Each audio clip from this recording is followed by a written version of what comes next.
mire, hay un caso muy especial, muy interesante. Nos vamos a enlazar en unos momentos más con un concejal de la alcaldía Benito Juárez, un concejal de Morena, pero antes de que lo enlacemos, quiero ponerle este video, esta denuncia que él hace en las redes sociales, ante pues, la serie de chicanadas en las que efectivamente incurre una y otra vez el Partido Acción Nacional en esa alcaldía, desde que era delegación. Mire usted, escuche usted y vamos en unos momentos más con el concejal Alfonso Flores Durón y Enciso. Vecinas y vecinos de Benito Juárez, soy su concejal Alfonso Flores y hoy quiero compartirles una denuncia muy preocupante. Acabamos de salir de la primera sesión de trabajo del Consejo de la Benito Juárez y el alcalde Luis Mendoza tomó la decisión de arrancar con el pie izquierdo y violando abiertamente la Constitución Política de la Ciudad de México. Resulta que propuso y logró, con el voto de la mayoría, ciertas modificaciones al reglamento de la alcaldía Benito Juárez y de su consejo para poder ausentarse cuando él quiera de nuestras sesiones y proponer a un suplente. Esto no solamente resulta indigno porque está buscando nada más la forma de cómo no cumplir con las tareas que lo obliga la Constitución, sino que además es absolutamente ilegal y en contra de la Constitución. Viola el artículo 53 de la Constitución Política de la Ciudad de México, viola los artículos 31, 65, 66, 85, 86 y 90 de la Ley Orgánica de las Alcaldías de la Ciudad de México. Así que no solamente, por supuesto, contó con mi voto en contra, con el voto en contra de mi compañera Sofía Vélez de Morena y con el voto en contra de Maribel Ramírez de Movimiento Ciudadano, sino que no lo vamos a dejar así.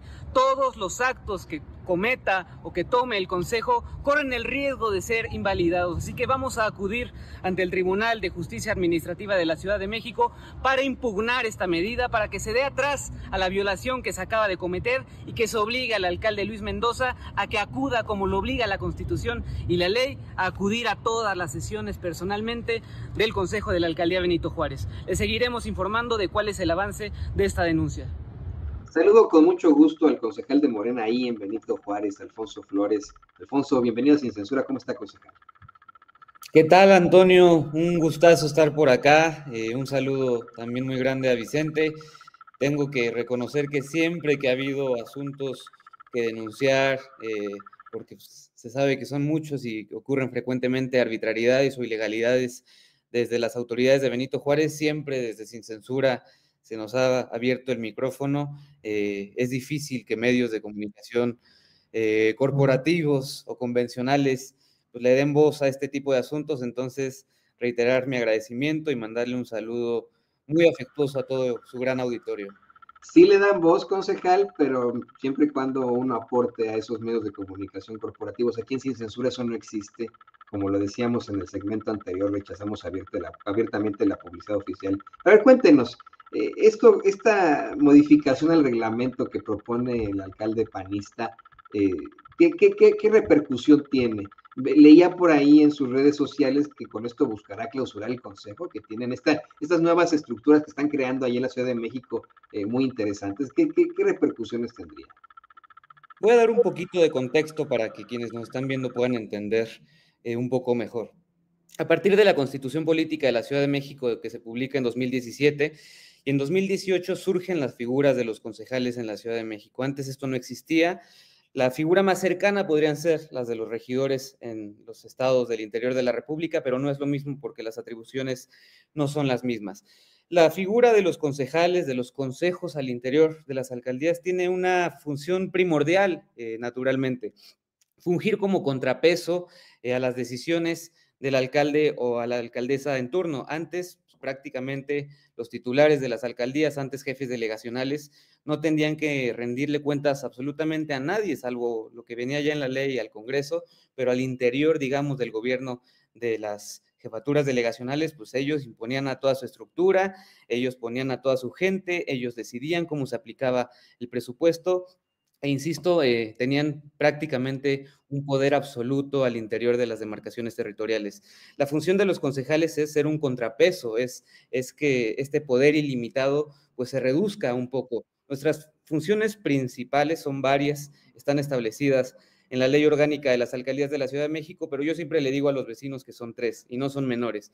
La primera es la aprobación del presupuesto de la alcaldía. Desde 2018, insisto, los titulares de las alcaldías tienen que presentarle al consejo, a los consejos, su propuesta de presupuesto, su proyecto de presupuesto, y nosotros, en su caso, lo aprobamos o lo rechazamos. Otra función primordial que cumplimos es la de la evaluación y la supervisión de todos los actos de la alcaldía y de que efectivamente apliquen el presupuesto aprobado, pues como lo comprometieron, y que se haga, obviamente, con transparencia, sin actos de corrupción, sin desvíos de recursos. Y otra función, pues es la gestión vecinal, es estar en la calle. Yo desde el primer día, entramos el 1 de octubre, me he mantenido en recorridos, en audiencias, en asambleas, recogiendo los sentimientos de la gente, sabiendo cuáles son sus necesidades. Hay muchos problemas aquí en la alcaldía Benito Juárez, y ya para no hacerles el cuento largo, resulta que el alcalde es quien preside en todas las alcaldías las sesiones del consejo. Él es el presidente del consejo y nos recibió la primera sesión, apenas la tuvimos ayer, aunque en la ley está obligado a sesionar una vez al mes, pues pasó todo octubre y no recibimos convocatoria. Ya llevábamos 20 días de noviembre y no nos llamaban, no teníamos ninguna noticia del alcalde. Ayer nos convocan de último momento a una sesión extraordinaria y resulta que el alcalde Luis Mendoza, panista, propone ciertas modificaciones al reglamento interior del consejo que tienen como función básica y principal, sin simular, pues el poder ausentarse cuando a él se le pegue la gana, el ya no tener la obligación de asistir a las sesiones del consejo y el nombrar a dedo, sin ningún mecanismo democrático, a quien sea su suplente de entre las y los concejales. Obviamente va a designar a dedo a algún concejal o concejala del PAN, a alguno de su equipo más cercano, y él simplemente se va a ausentar. Yo por eso ayer en la sesión le dije que estaba clausurando anticipadamente el consejo. Y esto no solamente, ya no voy a alargarme más, he insistido en que no solo es inmoral que una autoridad, un servidor público, su primera medida de gobierno sea nada más buscar la forma, el acomodo legal de cómo ausentarse y cómo abandonar sus responsabilidades. No solamente es esa parte condenable, sino que es absolutamente ilegal y va en contra de la Constitución política de la Ciudad de México. Son varios ahí en la denuncia que les agradezco que me ayudaron a compartir antes de entrar. Señalo cuáles son los artículos que se están violando, pero no solamente la ley orgánica de las alcaldías, que es la legislación en la materia, establece ahí como facultad exclusiva del alcalde no solamente presidir los consejos, sino acudir personalmente a las sesiones, sino que viene en la Constitución. No hay espacio para la ambigüedad, no hay espacio para que digan que no está legislado o que hay vacíos legales. En la Constitución viene en el artículo 53 también como una facultad exclusiva del alcalde, no solo presidir las sesiones del consejo, sino acudir personalmente a todas. Entonces esto es una chicanada absolutamente ilegal e inmoral, porque pues estamos dando un nefasto ejemplo a toda la Ciudad de México y al país, porque nuestro alcalde, nuestra autoridad electa por las y por los vecinos, nos guste o no, sea de un partido distinto al nuestro, así sucede, pero está buscando ya nada más la forma, menos de mes y medio lleva en el cargo y ya quiere abandonar sus responsabilidades. Y yo quiero hacer la aclaración que este espacio no solamente es del progreso o de la izquierda, que también si hay algún tipo de réplica que quisiera generar precisamente el alcalde panista de esa demarcación de la alcaldía Benito Juárez, Luis Mendoza Acevedo, puede hacerlo, y aquí por supuesto que también tendrá el micrófono abierto. Pero yo le quiero preguntar a usted, concejal, ¿por qué, ¿por qué querría este alcalde pues ya ausentarse de sus funciones? ¿Por qué no quiere reunirse con ustedes? ¿Por qué ocurre esta diferencia desde el principio? ¿Por qué solamente llega a una sesión? ¿Por qué cree que esté ocurriendo esto? Creo que habla completamente de su naturaleza antidemocrática y autoritaria, porque, insisto, ellos tienen la obligación legal y constitucional de asistir a las sesiones del Consejo, pero tienen nada más que asistir como mínimo una vez al mes. Lo que sucede es que una vez al mes tienen que sentarse a la mesa con gente que opina distinto a ellos, tienen que sentarse a la mesa con concejales concejalas de oposición, que les vamos a hacer saber nuestras quejas, que les vamos a transmitir los problemas que están viviendo los vecinos, que le vamos a denunciar en voz alta las irregularidades o actos de corrupción que nosotros detectemos. Y es, insisto, tanta su naturaleza antidemocrática y su autoritarismo que no están dispuestos ni siquiera a sentarse una vez al mes con quien piense distinto o quien le vaya a señalar algo que no les guste. Aquí voy a aprovechar que este es un espacio muy importante. Ayer lo platicaba en una asamblea con militantes de Morena, pero es una anécdota que también revela algo muy interesante.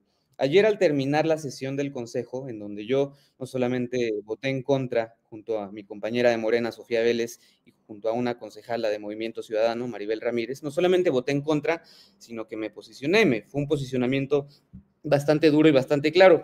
Pues al finalizar la sesión, ya que se había aprobado esta ilegalidad, el alcalde Luis Mendoza pasó a despedirse personalmente de cada uno de nosotros. Yo, por supuesto, le devolví la despedida y le hice un comentario que creo que absolutamente nadie, ni siquiera el más panista de los panistas, podría calificar como una falta de respeto.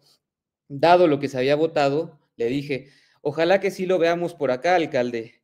Y su respuesta es el mejor ejemplo de la soberbia, del autoritarismo, de cómo se sienten amos y dueños de Benito Juárez, de cómo no están dispuestos a escuchar absolutamente a nadie que opine distinto a ellos. Su respuesta cuando yo le dije: ojalá que sí lo veamos por acá, alcalde, fue: por eso les ganamos como les ganamos, amigo.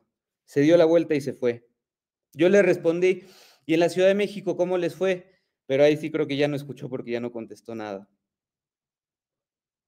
Qué indignante, ¿eh? Honestamente, qué indignante. Yo insisto, espero que quiera también venir aquí a Sin Censura a dar su postura, pero ya los conocemos. Esa concejal, esa demarcación, esa alcaldía, pues es la alcaldía famosa por haber sido de la que surge el llamado cártel panista inmobiliario, de la que surge hoy uno de los señalados de ser el cártel panista inmobiliario y que hoy dirige al PAN, Jorge Romero, así como pues otros personajes que hoy están en la cárcel. No, le gustaría hablar un poco al respecto de este cártel panista inmobiliario. Y también tengo esta pregunta, esta duda me surge, de verdad, ustedes deben de tener ahí los datos demográficos. ¿Por qué siguen votando por el PAN ahí en la Benito Juárez? ¿A qué se debe? Hemos tenido aquí en Sin Censura a vecinos de Benito Juárez quejándose de Taboada, quejándose de Romero, quejándose de Von Rurich, ¿no? En su momento, Von Ruerich, ¿no? Quejándose todos ellos, hablando de cómo han sido víctimas de sus corruptelas. Y todos me dicen, pero de todas formas no votaríamos por López, así dicen, ¿no? Por la cuarta transformación. ¿A qué se debe esto, Alfonso? Cuéntenos. Híjole, creo que es un fenómeno muy complicado al que todavía no le podemos dar respuesta. Incluso como militancia de Morena Benito Juárez, aquí hago el reconocimiento que se han formado algunas comisiones de trabajo que están dedicadas o están haciendo al menos el intento de hacer un estudio entre la población, de tratar de identificar cuáles son estas razones. Yo, no solamente ahora como concejal, cuando fui candidato, antes como activista, como militante de Morena, pues he recorrido la alcaldía muchísimas veces y sí, es un fenómeno curioso porque te encuentras con vecinas, con vecinos muy amables, la mayoría de ellos, tengo que decirlo, que te dicen muchas quejas, que tienen muchas problemáticas sin resolver, que ellos mismos admiten que la situación en sus colonias cada vez está peor, que hay desatención de las autoridades, que metieron no sé cuántos números de solicitudes y no les fueron atendidas, que nunca han pasado a presentarse los funcionarios de la alcaldía, pero aún así se asumen panistas. Y yo, como concejal, como representante popular, pues no puedo hacer más que respetarlos, más que escucharlos a todos, pero por supuesto desde la izquierda, desde el movimiento de transformación, tenemos muchísimo trabajo por hacer, tenemos muchas respuestas que encontrar y tenemos no solamente que hacer grandes campañas, sino todo el tiempo estar en el territorio. Por eso yo desde el día 1, insisto, y también mi compañera Sofía Vélez, lo tengo que reconocer, de Morena, hemos estado prácticamente todos los días en la calle con la gente, escuchándoles, ayudándoles en la medida de nuestras posibilidades a resolver sus problemas, pero definitivamente es muy mala la situación de la alcaldía Benito Juárez. Sí, definitivamente ellos presumen que cuentan con servicios de calidad en algunas partes, que hay algunas colonias que están bien atendidas, pero la inmensa mayoría están desatendidas. Todo el oriente de la alcaldía, lo que le llaman la corbata, está abandonado, hay un trato muy desigual a los vecinos de unas colonias o a otras. Y ahora retomo la primera pregunta que me hacías. Efectivamente, el tema de la corrupción ha sido el asunto central para la vida pública de Benito Juárez. Esto del cártel inmobiliario, pues ya viene de muchos años, pero su inicio formal, o cuando podemos ya identificarlos como una agrupación delictiva, política delictiva, es a partir de 2012, cuando llega la jefatura delegacional de ese entonces, precisamente quien mencionas que ahora es el presidente nacional del principal partido de oposición del país, Jorge Romero. Él entra a la jefatura delegacional en 2012, a la par que Miguel Ángel Mancera a la jefatura de gobierno del entonces Distrito Federal, y ese contubernio, esa complicidad entre las autoridades del entonces Ciudad de México y de Benito Juárez, pues permitieron que se diera, como es público, como se ha sabido a través de muchísimos reportajes, de investigaciones, de denuncias vecinales, pues un crecimiento absolutamente desbordado, un crecimiento que no respetó la mínima legalidad, un crecimiento en las construcciones que provocó daños tan graves como pérdidas de vida. Aquí yo recuerdo que en los sismos de 2017, los trágicos sismos de septiembre de 2017, si bien ocurrieron tragedias en toda la ciudad y en distintos estados de la República, Benito Juárez, esto se olvida o esto no se repite tan seguido en los medios de comunicación corporativos, Benito Juárez fue la única alcaldía en donde se cayeron construcciones nuevas, donde se desplomaron edificios que llevaban un año de haberse inaugurado.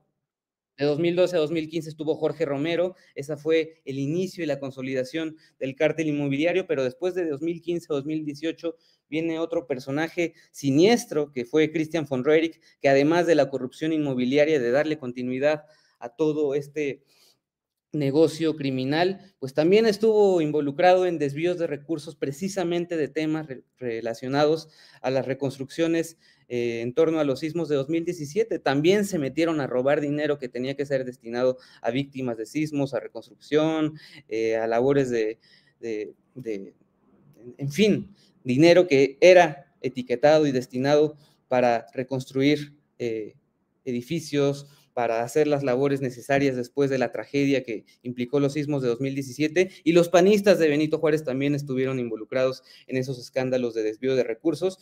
Tal fue el grado que ese jefe delegacional al que me estoy refiriendo, Christian von Roerich, el sucesor, el delfín, a quien puso a dedo Jorge Romero, hoy está en prisión, hoy está en la cárcel, lleva ya bastante tiempo en prisión, y quien fue su sucesor, pues fue Santiago Taboada, que habrá hecho tan buen gobierno y habrá dado tan buenos resultados, que así le fue en la elección, como le dije al alcalde Luis Mendoza, así les fue en 2024, en junio de 2024. Ellos se sentían, recordemos, ya los grandes triunfadores, clamaban a los cuatro vientos que la derecha se había apropiado de la Ciudad de México, que ya habíamos perdido el poder popular en la capital, que solamente era cuestión de tiempo que llegara la elección para que el cártel inmobiliario se apoderara de la Ciudad de México, y la respuesta del pueblo fue absolutamente brutal, contundente, patriótica. Se dio una respuesta contundente de que la Ciudad de México es una ciudad de transformación, una ciudad de derechos, una ciudad que quiere seguir consolidando la cuarta transformación, que va en la ruta del segundo piso de la cuarta transformación. Y cerrando también, para no alargarme sobre esta pregunta que me haces, fue muy importante el trabajo de investigación y lo que se hizo a partir de que Ernestina Godoy llegó a la Fiscalía de la Ciudad de México, pues fue tal su trabajo, fue tal la efectividad de lo que logró, los puso a temblar en tal medida que fueron ellos quienes operaron todos los recursos para que ella no pudiera quedarse en el cargo de fiscal de la Ciudad de México, pero ella aquí lo dijo en Sin Censura, en todos los medios de comunicación, muy orgullosa, presumió que se iba del cargo de fiscal, pero no se había vendido y no había cedido a los chantajes del cártel inmobiliario para que liberara a Cristian von Roerich o a Cuauhtémoc Gutiérrez de la Torre. Y en fin, todo esto te lo comento porque en efecto es ese mismo grupo político el que sigue gobernando en Benito Juárez, desgraciadamente. Insisto, desde Morena estamos ya puestos en la tarea de hacer nuestro trabajo, de mejorar, de hacer autocrítica, de no repetir los errores que se han cometido en el pasado, de estar en el territorio, de estar con la gente, porque pues cuando menos nos los veremos va a estar aquí a la vuelta de la esquina 2027 y será momento de preguntarle a las vecinas y a los vecinos si están a favor, en su caso, de que se reelija un alcalde que lo primero que hizo, que su primera medida como alcalde fue pues nada más ver cómo faltar a su trabajo. Sí, no, la típica, qué barbaridad, qué barbaridad. Pero bueno, insisto, también aquí está el micrófono abierto, espero que no para el sarcasmo, ¿no? La verdad es que aquí tampoco no nos vamos a quedar callados si hay un comentario así de, pues por esas perdieron, amigo, ¿no? Qué barbaridad esto de, por eso les ganamos como les ganamos, amigo, es este cuate. En otros momentos históricos, público consentidor, esta declaración se hubiera quedado ahí nomás. Hoy, gracias a las redes sociales, a las benditas y malditas redes sociales, es que lo podemos denunciar aquí en Sin Censura con el concejal Alfonso Flores de Morena. Alfonso, pues yo quiero agradecerle por estar en este espacio. Le pido por favor que nos comparta sus redes sociales para que la gente se ponga en contacto con usted. Hay muchísimas preguntas del auditorio, muchísimo interés. Por favor, compártanos sus redes sociales. Muchísimas gracias, claro que sí, mi Twitter, mi Facebook ahí también lo están poniendo los compañeros de Sin Censura, @AlfonsoFDYE, ahí informo de todo mi trabajo como concejal y por supuesto hacemos las denuncias cuando hay que denunciar cosas, pero desgraciadamente en Benito Juárez eso pasa más de lo que nos gustaría. Reiterar el agradecimiento a ti, Antonio, a Sin Censura, a Vicente, porque no es menor que se abra el micrófono y que se abra el espacio a denunciar este tipo de asuntos, que insisto, repito, pues la mayoría de los medios de comunicación corporativos, no hablo de los independientes, de los esfuerzos independientes que son muy loables, pero pues, ni Televisa, ni Milenio, ni El Heraldo, ni Foro TV, pues nadie me ha llamado después de la denuncia que hicimos, supongo que no es algo que les importe, o supongo que a lo mejor ya tienen algún tipo de convenio comercial con el gobierno de la alcaldía y no, los concejales de oposición no tenemos derecho a salir ahí. Así que muchísimas gracias. A lo mejor el alcalde se fue ahí a platicar con ellos en sus ausencias, ¿no? A ver, hacer algún convenio oficial. Seguro. Pues ahí tiene usted al concejal de Morena en Benito Juárez, Alfonso Flores Durón y Enciso. Muchas gracias, Alfonso. Muchas gracias, un abrazote. Y bueno, mire,